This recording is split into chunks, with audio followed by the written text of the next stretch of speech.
Assalamualaikum warahmatullahi wabarakatuh dan salam sejahtera kepada Madam Esther selaku pensyarah bagi sosio emosi dan tingkah laku kanak-kanak. Saya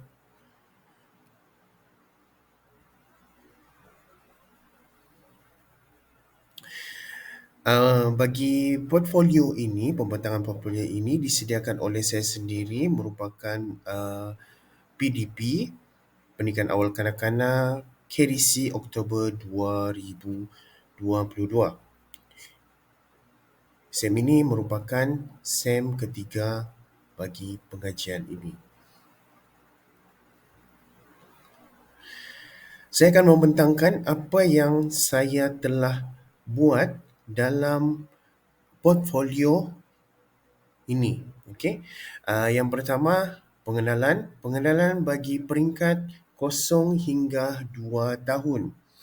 Bagi peringkat ini, kanak-kanak belum lagi boleh berdikari dan mengharapkan sokongan daripada keluarga terdekat seperti ibu bapa. Jika ingin menyatakan sesuatu ataupun kurang selesa ataupun memerlukan perhatian yang lebih, kanak-kanak ini akan menangis untuk menyatakan sesuatu dan suka dibelai dan dimanja. Itu adalah cara kanak-kanak peringkat 0 hingga 2 tahun memberi respon terhadap sosial emosi mereka. Seterusnya, pengenalan kepada peringkat umur 3 dan 4 tahun, di mana di sini mempunyai hubungan emosi yang berbeza dengan orang lain, mula membentuk keyakinan diri dan menyesuaikan diri dengan persekitaran mengikut perkembangan. Okay, sekiranya kanak-kanak ini tidak selesa dengan persekitaran, mereka akan menzahirkan tingkah laku ataupun sosio emosi negatif. Kalau mereka selesa dengan keadaan tersebut, ia akan menzahirkan kasih sayang, gembira dan berinteraksi dengan orang-orang yang berada dalam persekitaran mereka. Naluri bagi kanak-kanak 3 hingga 4 tahun ini adalah suka meneroka di bahagian ruangan mereka.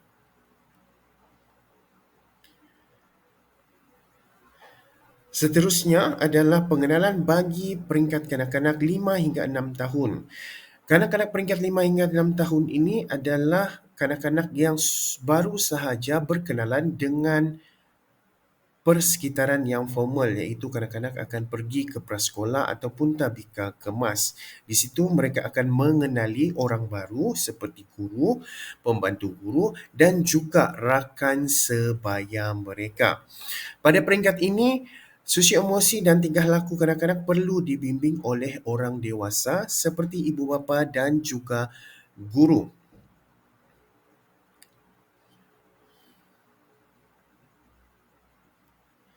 Kita lihat pula kepada faktor dan juga implikasi kepada perkembangan sosio emosi dan tingkah laku kanak-kanak. Kita pergi kepada satu persatu dahulu, iaitu yang pertama adalah faktor persekitaran, di mana faktor persekitaran ini mempengaruhi sosio emosi kanak-kanak termasuk keadaan fizikal, mental, iklim, sosio budaya, interaksi sesama manusia. Okey.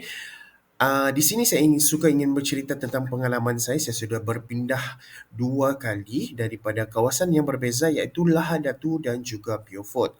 Di sini mempunyai persekitaran yang berbeza dari segi sosio budaya, di mana mereka ini persekitaran mereka adalah sama. Ini merangkum kepada semua, saya ceritakan kepada semua faktor utama dia dahulu.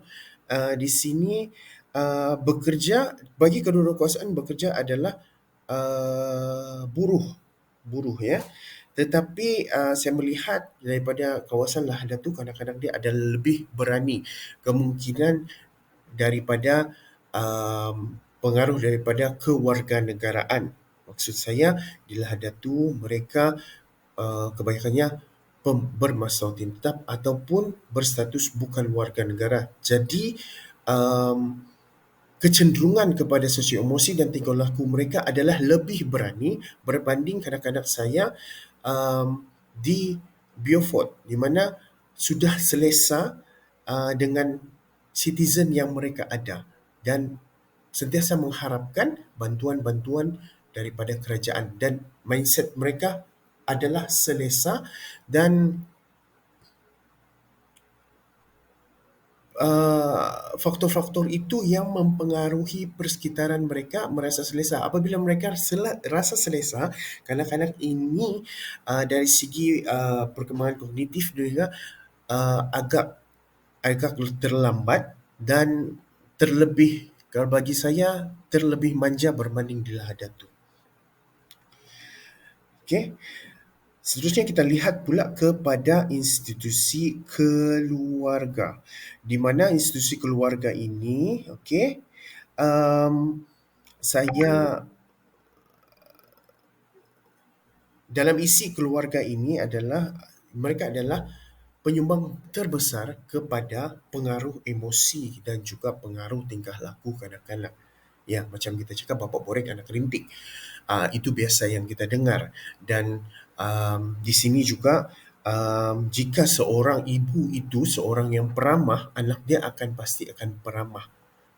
Itu adalah faktor genetik, dan juga kalau macam saya seorang yang suka bercakap, itu adalah pengaruh keluarga saya adalah bapa saya suka bercakap, bukan suka bercakap, suka berleter, dan pengaruh itu pergi kepada generasi-generasi yang seterusnya. Okey. Dan juga ada segelintir keluarga yang suka menakut-nakutkan kanak-kanak ini dengan masyarakat di luar sana yang mempunyai pakaian seragam, yang memakai pakaian seragam seperti polis, tentera, bomba, dan emosi apabila kanak-kanak ini melihat uh, orang-orang yang berpakaian uniform ini, mereka akan automatik akan merasa takut. Itu adalah pengaruh daripada keluarga mereka. Yang ini terbukti, saya ada kanak-kanak yang sebegini di Tabika, di mana ibu bapa mereka sering menakut-nakutkan sehingga kanak-kanak ini tidak mampu untuk berdikari apabila hadir ke sekolah. Dan tingkah laku kanak-kanak ini adalah tingkah laku yang tidak bersesuaian dengan perkembangan umur kanak-kanak tersebut. Okey, kita seterusnya kita lihat kepada pengaruh rakan sebaya. Ini kita fokus kepada kanak-kanak 5 dan 6 tahun, di mana kanak-kanak ini sudah pergi ke pendidikan yang formal, di mana kadang-kadang ini pergi ke tabika kemas ataupun di prasekolah, di mana di sini rakan sebaya kita ada 25 orang kanak-kanak. 25 orang kanak-kanak ini mempunyai pengawalan sosio emosi dan juga tingkah laku yang berbeza. Apabila berbeza, kanak-kanak ini akan belajar untuk menambah dari segi sosio emosi dan tingkah laku kanak-kanak. Contohnya, sebelum ini kanak-kanak ini dari segi berani, kadang-kadang ini sebelum ini datang pergi sekolah tidak berani, tapi apabila nampak kawan dia rakan sebayanya berani untuk bertanya dengan guru, secara otomatiknya dia belajar uh, tingkah laku berani itu daripada rakan sebaya. Okey, seterusnya kita lihat kepada status ekonomi. Status ekonomi ini adalah kita lihat kepada mendapat zat makanan yang bersesuaian. Saya suka untuk berkongsi pengalaman saya di tabika saya sekarang ini. Kanak-kanak mendapatkan zat makanan yang betul-betul mempunyai fiber, yang mempunyai protein dan juga karbohidrat yang sihat daripada pemakanan yang disediakan di tabika. Kebanyakan keluarga memberikan makanan-makanan seperti jajan lah kurang berkhasiat seperti coklat, keropok. Yang ini mempengaruhi pemakanan ini pemakanan yang kurang sihat ini mempengaruhi perkembangan sosio emosi dan juga tingkah laku kanak-kanak ini. Di mana kadang-kadang kanak-kanak ini terlebih gula, dia akan menjadi lebih hyper. Uh, Kalau dia terlebih bahan-bahan pengawet pun dia akan menjadi lembab. Uh, dan serba pengawalan daripada emosi dia tu tidak selari dengan perkembangan umur mereka.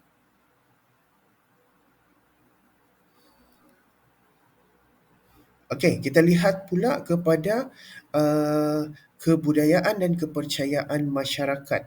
Okey, setiap agama mempunyai kepercayaan uh, uh, dan budaya mereka sendiri. Kalau Tabika sendiri pun saya suka gabungkan untuk kebudayaan dan kepercayaan masyarakat ini, kita boleh tengok daripada rukun negara. Okey, di mana rukun negara ini kita boleh lihat satu persatu ia menunjukkan nilai-nilai murni dan kepercayaan kepada agama masing-masing, menghormati pemimpin, nilai patriotik itu adalah citizen, kita punya hidup bermasyarakat dan menjaga kehormatan diri. Di situ kita boleh lihat daripada rukun negara ini kita boleh mengajar kanak-kanak ini sosio emosi yang positif dan juga tingkah laku yang positif. Kita kena didik daripada awal lagi kanak-kanak ini untuk mereka ini saya lihat uh, ini adalah satu benda yang besar yang boleh dibudayakan dan mereka ini kanak-kanak ini akan menjadi kanak-kanak yang memimpin negara pada masa akan datang. Okay, faktor yang seterusnya yang mempengaruhi adalah guru dan juga sekolah. Okey, yang ini banyak peniruan dibuat daripada kanak-kanak itu sendiri. Di mana apabila kanak-kanak ini sudah bersekolah dan orang yang paling dipercaya adalah guru mereka sendiri dan mudah untuk uh, membuat peniruan tingkah laku dan juga sosio emosi yang dizahirkan. Percaya ataupun tidak, itu adalah kita boleh tengok kalau cikgunya happy sentiasa, anak-anak murid dia pun sentiasa happy. Kalau kalau guru dia orang yang lantang untuk bersuara, kadang-kadang dia pun akan lantang bersuara. Sebab apa? Dia copy paste dia punya cikgu. Okey, di situ kita boleh lihat guru hendaklah memperlihatkan sisi emosi dan juga tingkah laku ke arah positif. Ke arah yang positif untuk kita membentuk sisi emosi dan juga tingkah laku kanak-kanak ini.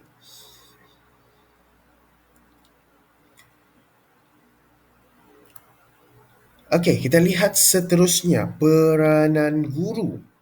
Peranan guru, isi saya yang pertama adalah amalan sikap kepimpinan. Di sini kita fokus kepada individu, di mana individu ini menggerakkan kumpulan tersebut. Okey, di mana individu ini kita panggil sebagai ketua kumpulan, di mana mereka akan kadang-kadang ini akan conduct kanak-kanak lain untuk membuat sesuatu aktiviti. Jadi sekaligus kita membentuk jati diri kepada kanak-kanak tersebut sebagai seorang ketua dan berdikari dan bijak untuk mengawal emosi. Kenapa saya cakap apabila kita menjadi ketua, kita akan merasai, kadang-kadang itu akan merasai macam mana untuk mengawal situasi kawan-kawan dia, mengawal situasi emosi kawan-kawan dia. Dan di situ juga kita akan melihat kanak-kanak ini adalah seorang bakal pemimpin juga. Okey, peranan juga yang seterusnya mengelola banyak aktiviti.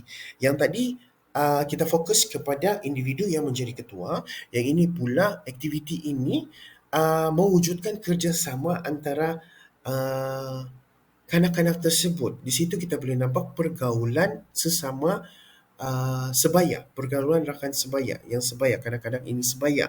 Dan di sini mereka menghormati keputusan dan pendapat kanak-kanak lain. Di situ juga kita boleh nampak kerjasama yang untuk melakukan aktiviti. Kemenjadian aktiviti itu adalah bergantung daripada usaha dan juga penzahiran emosi kanak-kanak tersebut secara berkumpulan. Okey, guru juga akan bertindak sebagai penyumbang saran idea. Yang ini saya suka untuk kongsikan di mana kanak-kanak guru biasanya kanak-kanak mempunyai soalan ataupun guru mempunyai soalan dan kanak-kanak mempunyai jawapan ataupun uh, gu- kanak-kanak mempunyai soalan, guru mempunyai jawapan tapi bertanya kepada um, bertanya kepada kanak-kanak lain. Jadi percambahan daripada persoalan itu kita boleh dapat idea-idea daripada kanak-kanak lain juga.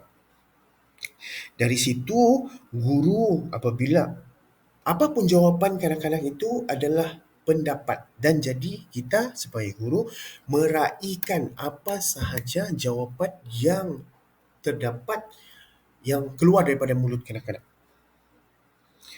untuk mereka sentiasa berkomunikasi dengan guru, sentiasa berkomunikasi dengan rakan-rakan yang lain. Okey, poin saya yang seterusnya adalah penggalak sosial kanak-kanak, di mana di sini saya suka huraikan kepada main peranan dan juga bermain bebas. Di sini kita memberikan kebebasan kepada kanak-kanak untuk bermain dan berfikir secara kreatif dan kritis. Di mana di sini melibatkan emosi kanak-kanak tersebut. Ya, saya selalu melihat ni dengan kanak-kanak. Di mana kanak-kanak ini akan ada yang mempertahankan apa yang dilakukan oleh mereka, oleh individu, ada yang membuat satu perkara secara berkumpulan, dan dari sini kita boleh lihat kanak-kanak satu menzahirkan tingkah laku yang mempunyai nilai-nilai yang murni. Pada awalnya dalam permainan bebas ni biasanya mereka akan bergaduh, dan bila bergaduh ada yang menangis, ada yang rasa sakit, dan itu adalah emosi kanak-kanak tersebut. Tapi lama kelamaan kanak-kanak ini memahami keperluan kanak-kanak lain, dan kanak-kanak ini akan bersama-sama uh, untuk menjayakan sesuatu aktiviti dalam main bebas tersebut. Jadi guru banyak memberikan galakan walaupun banyak cabaran pada permainan bebas tersebut, tapi itu adalah satu galakan daripada guru untuk kanak-kanak ini bersosial untuk menambahkan perkembangan mereka. Okey, seterusnya kita juga sebagai guru adalah pembimbing kepada kanak-kanak, di mana guru mestilah memperlihatkan sikap yang positif, prihatin, penyayang, mengambil berat terhadap mereka. Kesan dia apabila kita sebagai pembimbing ni, kesan dia adalah kita membina nilai murni dan juga membina sahsia kanak-kanak. Biasa apa yang saya lihat, sejauh mana pun kanak-kanak ini pintar, cerdas sekalipun, kalau kanak-kanak ini tidak mampu untuk mengawal sisi emosi dan juga tingkah laku, tetap juga tidak selari dengan perkembangan. Biasanya kalau pendapat saya sendiri, saya akan melihat kepada itu apabila kanak-kanak ini berjaya untuk mengawal emosi dan dengan bimbingan guru, itu adalah kejayaan kepada guru dan juga kanak-kanak. Dan guru bertanggungjawab untuk membimbing, untuk mengarahkan di mana arah tuju sosio emosi dan juga tingkah laku kanak-kanak ini. Okey, yang seterusnya adalah memotivasikan kanak-kanak ini. Motivasi ini banyak jenis motivasi. Motivasi kita boleh bagi secara ganjaran secara fizikal. secara puji-pujian. Tapi kanak-kanak ni bukanlah dia minta hadiah yang terlalu mantap, terlalu vogue, terlalu berharga, yang harga mahal. Tidak. Sekadar kita memberikan tepukan ataupun stiker ataupun cop mereka, ini kanak-kanak ini akan lahirlah rasa gembira. Mereka akan rasa dihargai. Okey, kita lihat kepada aktiviti kanak-kanak 0 hingga 2 tahun. Okey, saya memilih aktiviti penerokaan sebab yang ini adalah pengalaman lepas saya bersama dengan apa ni? Bersama dengan taska swasta, ya, di mana saya juga terlibat sama bersama dengan kanak-kanak saya, dengan anak saya di tadika tersebut, di taska tersebut. Dan saya suka apabila guru ini membawa kanak-kanak uh, keluar keluar untuk meneroka apa yang mereka dapat lihat, apa yang mereka lihat, dan uh, apa ni apa yang mereka nampak. Dan kebanyakannya melalui persekitaran. Yang ini adalah salah satu contoh. Contoh yang ini gambar. Mungkin kadang-kadang ini mungkin dia nampak di luar sana ada kipas yang berpusing. Dan dan kita bantu, guru-guru akan bantu macam mana untuk membuatkan kipas angin ini. Contoh lain lagi yang kita boleh lihat daripada penerokaan ini, kadang-kadang ini diberikan masa itu, yang saya ingatlah salah satu contoh adalah collage. Ya, di mana collage itu menggunakan lidi, batang aiskrim. So ada pagar-pagar kan, pagar sekolah berwarna-warni. Jadi uh, aktiviti dia adalah membuat pagar sekolah. Masa itulah. So kadang-kadang ni kosong. Jadi kadang-kadang ini dibantu oleh guru macam mana untuk melekat, untuk membuat pagar warna-warni tersebut melalui penerokaan persekitaran. Dan ini sebab kadang-kadang ini 0 hingga 2 tahun ini diorang suka explore. 0 hingga 2 tahun. Okay? Persekitaran mereka adalah penting. Persekitaran dalam dan juga luar itu amat penting. Ya, mempengaruhi perkembangan mereka. Kadang-kadang 0 hingga 2 tahun ini tidak boleh juga hanya berada di dalam rumah, tetapi memberi juga pengetahuan untuk mereka keluar daripada rumah. Maksud saya tu yang membuat job itu adalah kanak-kanak 2 tahun. Kalau 0 hingga 1 tahun tu kebanyakannya penerokaan dia adalah main pasir, main air. Ketika saya berada di taska swasta tersebutlah bersama anak saya.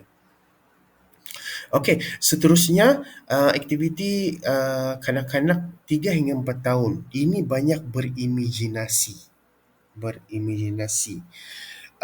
Di mana kadang-kadang ini kadang-kadang kita tidak memahami apa yang diimajinasinya. Dalam contoh ni saya berikan contoh kotak. Ada kanak-kanak kita 3 hingga 4 tahun dia suka masuk dalam kotak. Dan dia keluar dia akan jadi berimajinasi yang lain. Jadi guru hendaklah membantu merealisasikan imajinasi. Mungkin kadang-kadang ini berimajinasi apabila masuk di dalam kotak, dia akan membawa kereta. Dan apabila guru itu memahami apa yang diimajinasinya, kita dorong dia dengan kotak, dan kita bagi kotak itu ada roda. Banyak melibatkan merealisasikan imajinasi kanak-kanak tersebut. Okey, ini adalah aktiviti bagi kelas saya. Okey, kita lihat kepada RPH yang saya buat 5 tahun. Okey, ini adalah bertemakan lampu isyarat kenderaan berat, dan juga tujuan utama saya adalah keterampilan diri, di mana SK saya gunakan KD 1.1, mengenali dan menguruskan emosi sendiri. Itu adalah SK saya utama, dan SP saya utama adalah KD 1.1.4 menceritakan perasaan sendiri kepada orang lain mengenai sesuatu perkara atau peristiwa yang berlaku melalui pelbagai cara. Okey, kesepaduan dia adalah BM 2.3.4 iaitu membaca perkataan dan suku kata terbuka, dan juga